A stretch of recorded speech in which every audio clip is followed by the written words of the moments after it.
So I'd actually wanted to get into dropshipping a while ago. This was years ago. Now, this was before Facebook Marketplace dropshipping, but I believe it was about 4 years ago that I heard about dropshipping on Amazon.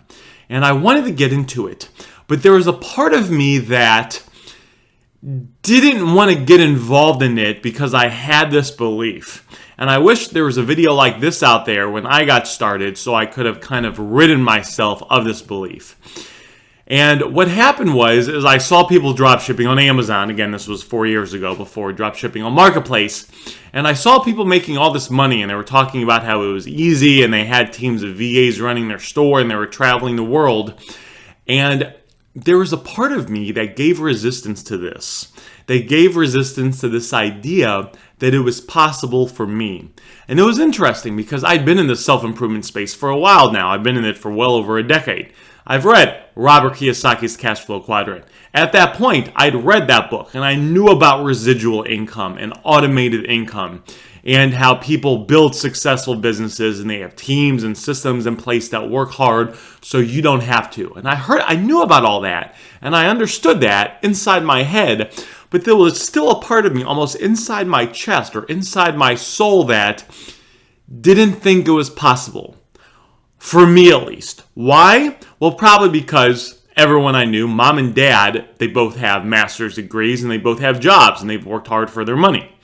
My neighbor's parents when I was growing up, all my friends' parents at school, I'd go over to their house and, I don't believe there was ever a time where I'd meet someone's parents and, they say, oh, I own, a dozen McDonald's, I work, 5 hours a week and I make, over $1 million a year in profit. It was never like that. They had jobs. Now, there are different jobs. One might be a doctor, one might be a lawyer, one might be work in an Amazon warehouse, one might work in a school, but they always had jobs. So I gave the idea of dropshipping resistance itself for a long time till I kind of eventually got to a place where I just kind of forced myself to push past it. I kind of grew, and then as crazy as it sounds, once I kind of pushed past that belief and I started it, I was able to make money dropshipping pretty quickly.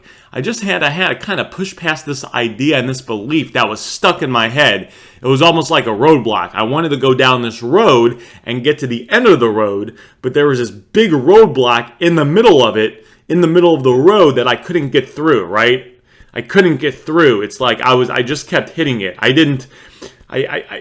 just couldn't get through it. And then eventually, once I made the decision to just walk around it, that way I could keep going down the road, then I actually started making money pretty quickly dropshipping.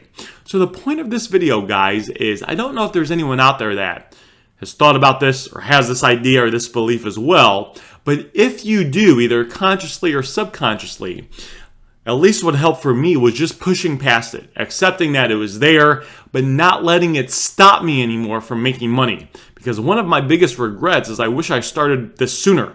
I could have stopped. If I started this business sooner, I just kind of started phone flipping back then. I could have stopped phone flipping and I could have started making automated residual income a lot sooner.